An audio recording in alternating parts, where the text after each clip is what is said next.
Three Musketeers by Alexandre Dumas. Chapter 49. Fatality. Meantime, Milady, drunk with passion, roaring on the deck like a lioness that has been embarked, had been tempted to throw herself into the sea that she might regain the coast, for she could not get rid of the thought that she had been insulted by D'Artagnan, threatened by Athos, and that she had quit France without being revenged on them. This idea soon became so insupportable to her that at the risk of whatever terrible consequences might result to herself from it, she implored the captain to put her on shore. But the captain, eager to escape from his false position, placed between French and English cruisers, like the bat between the mice and the birds, was in great haste to regain England, and positively refused to obey what he took for a woman's caprice, promising his passenger, who had been particularly recommended to him by the cardinal, to land her, if the sea and the French permitted him, at one of the ports of Brittany, either at Lorient or Brest. But the wind was contrary, the sea bad. They tacked and kept off shore. 9 days after leaving the Charente, pale with fatigue and vexation, Milady saw only the blue coasts of Finistère appear. She calculated that to cross this corner of France and return to the cardinal it would take her at least 3 days. Add another day for landing, and that would make 4. Add these 4 to the 9 others, that would be 13 days lost, 13 days during which so many important events might pass in London. She reflected likewise that the cardinal would be furious at her return, and consequently would be more disposed to listen to the complaints brought against her than to the accusations she brought against others. She allowed the vessel to pass Lorient and Brest without repeating her request to the captain, who, on his part, took care not to remind her of it.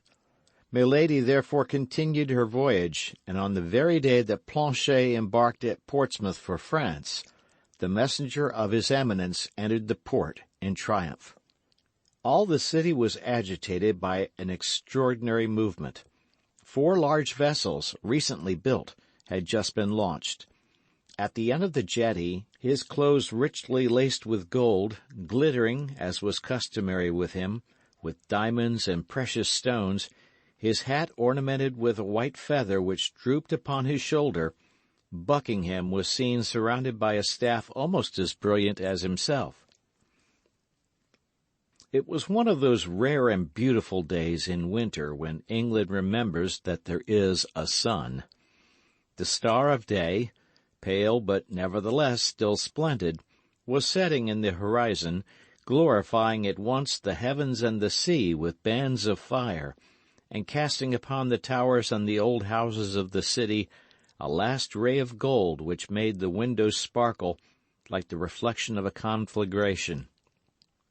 Breathing that sea breeze, so much more invigorating and balsamic as the land is approached, contemplating all the power of those preparations she was commissioned to destroy, all the power of that army which she was to combat alone, she, a woman with a few bags of gold. Milady compared herself mentally to Judith, the terrible Jewess, when she penetrated the camp of the Assyrians and beheld the enormous mass of chariots, horses, men, and arms, which a gesture of her hand was to dissipate like a cloud of smoke. They entered the roadstead, but as they drew near in order to cast anchor, a little cutter, looking like a coast-guard formidably armed, approached the merchant vessel and dropped into the sea a boat which directed its course to the latter. This boat contained an officer, a mate, and 8 rowers. The officer alone went on board, where he was received with all the deference inspired by the uniform. The officer conversed a few instants with the captain, gave him several papers, of which he was the bearer, to read, and upon the order of the merchant captain, the whole crew of the vessel, both passengers and sailors, were called upon deck. When this species of summons was made, the officer inquired aloud the point of the brig's departure, its route, its landings, and to all these questions the captain replied without difficulty and without hesitation.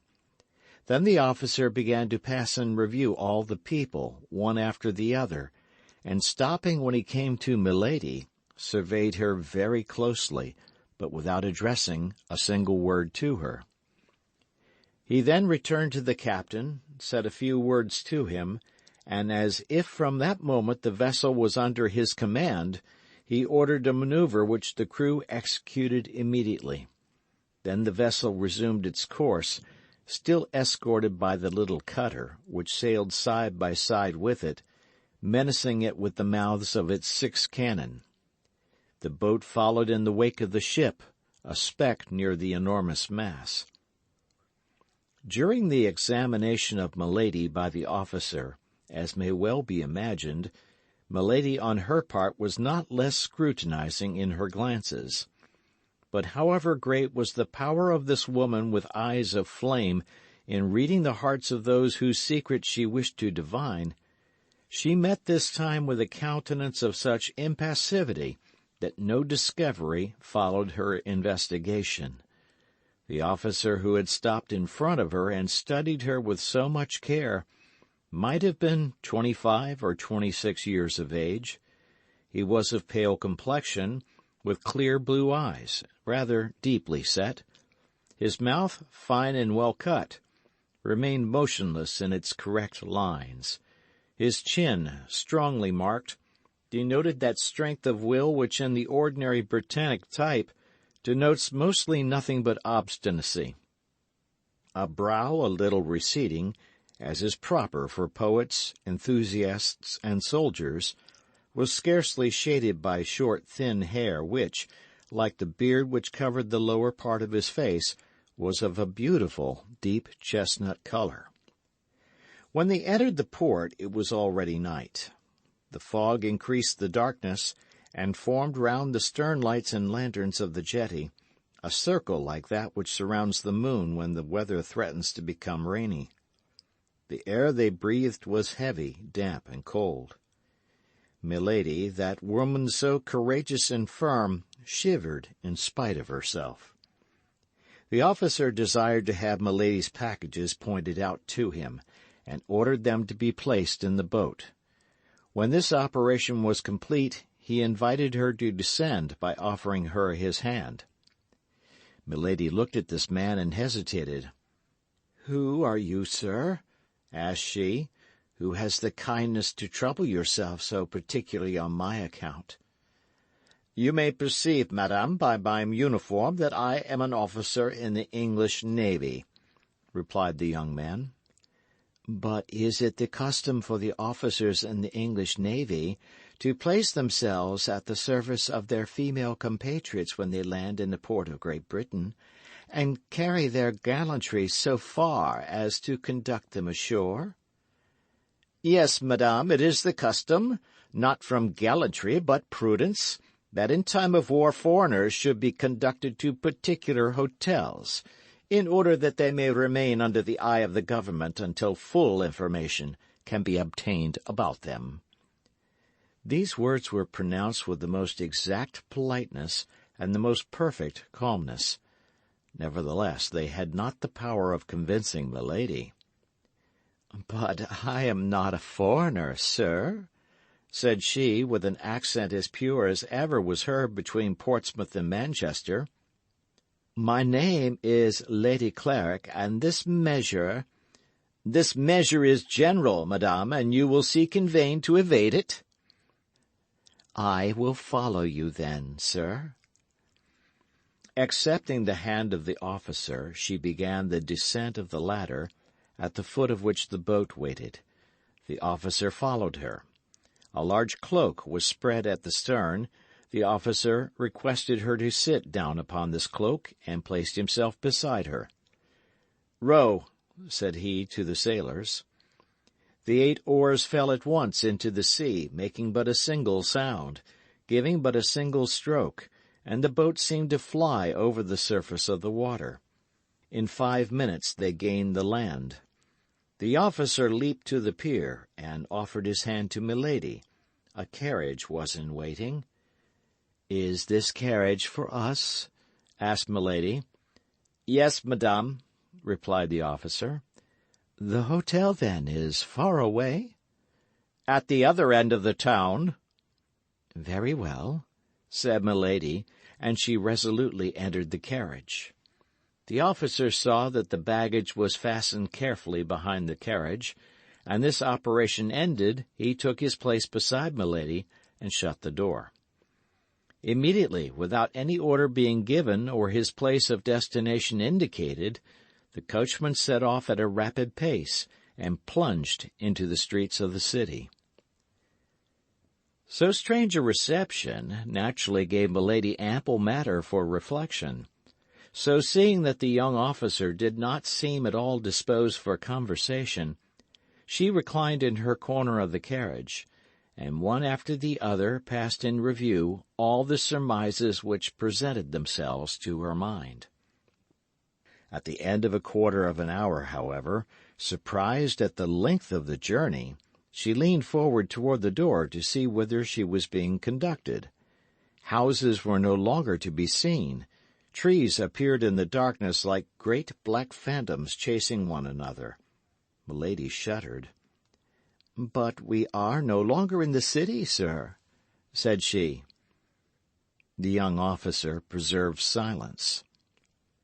"I beg you to understand, sir, I will go no farther unless you tell me whither you are taking me." This threat brought no reply. "Oh, this is too much!" cried Milady. "Help! Help!" No voice replied to hers. The carriage continued to roll on with rapidity. The officer seemed a statue.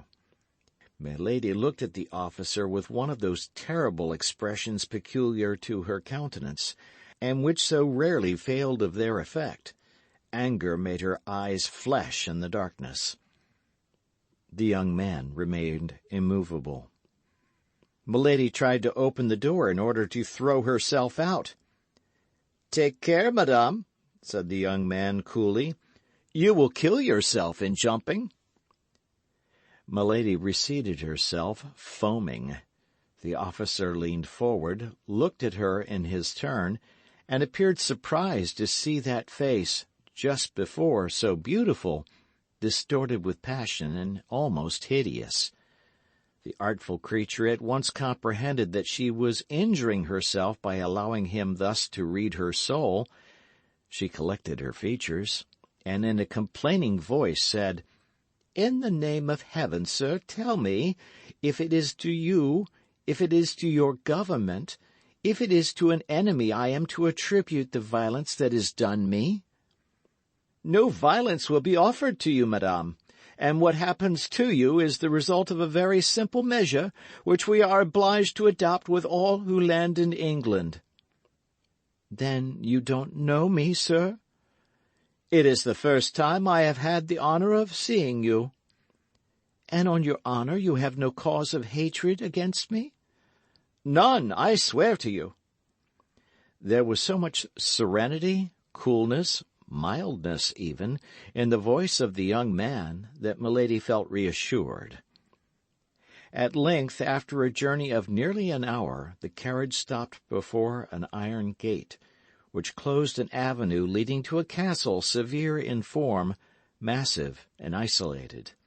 Then, as the wheels rolled over a fine gravel, Milady could hear a vast roaring, which she at once recognized as the noise of the sea dashing against some steep cliff.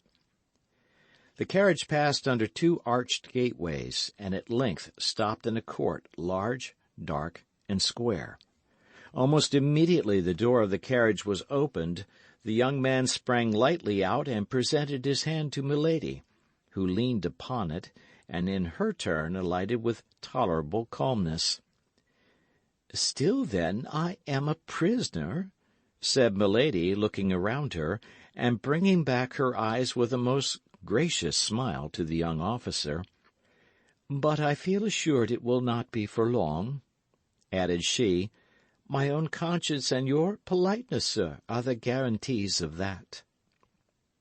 However flattering this compliment, the officer made no reply, but drawing from his belt a little silver whistle, such as boatswains use in ships of war, he whistled 3 times, with 3 different modulations. Immediately several men appeared, who unharnessed the smoking horses and put the carriage into a coach-house. Then the officer, with the same calm politeness, invited his prisoner to enter the house. She, with a still smiling countenance, took his arm and passed with him under a low arched door, which by a vaulted passage, lighted only at the farther end, led to a stone staircase around an angle of stone. They then came to a massive door, which, after the introduction into the lock of a key which the young man carried with him, turned heavily upon its hinges, and disclosed the chamber destined for Milady. With a single glance the prisoner took in the apartment in its minutest details. It was a chamber whose furniture was at once appropriate for a prisoner or a free man, and yet bars at the windows and outside bolts at the door decided the question in favor of the prison. In an instant all the strength of mind of this creature, though drawn from the most vigorous sources, abandoned her. She sank into a large easy-chair, with her arms crossed, her head lowered, and expecting every instant to see a judge enter to interrogate her. But no one entered except 2 or 3 marines, who brought her trunks and packages, deposited them in a corner, and retired without speaking. The officer superintended all these details with the same calmness Milady had constantly seen in him, never pronouncing a word himself, and making himself obeyed by a gesture of his hand or a sound of his whistle. It might have been said that between this man and his inferiors spoken language did not exist, or had become useless. At length Milady could hold out no longer. She broke the silence. "In the name of heaven, sir," cried she, "what means all that is passing? Put an end to my doubts. I have courage enough for any danger I can foresee, for every misfortune which I understand. Where am I, and why am I here? If I am free, why these bars and these doors? If I am a prisoner, what crime have I committed?" "You are here in the apartment destined for you, madame. I received orders to go and take charge of you on the sea, and to conduct you to this castle. This order, I believe, I have accomplished with all the exactness of a soldier, but also with the courtesy of a gentleman. There terminates, at least to the present moment, the duty I had to fulfill toward you. The rest concerns another person." "And who is that other person?" asked Milady warmly. "Can you not tell me his name?" At the moment a great jingling of spurs was heard on the stairs. Some voices passed and faded away, and the sound of a single footstep approached the door. "That person is here, madame," said the officer, leaving the entrance open, and drawing himself up in an attitude of respect.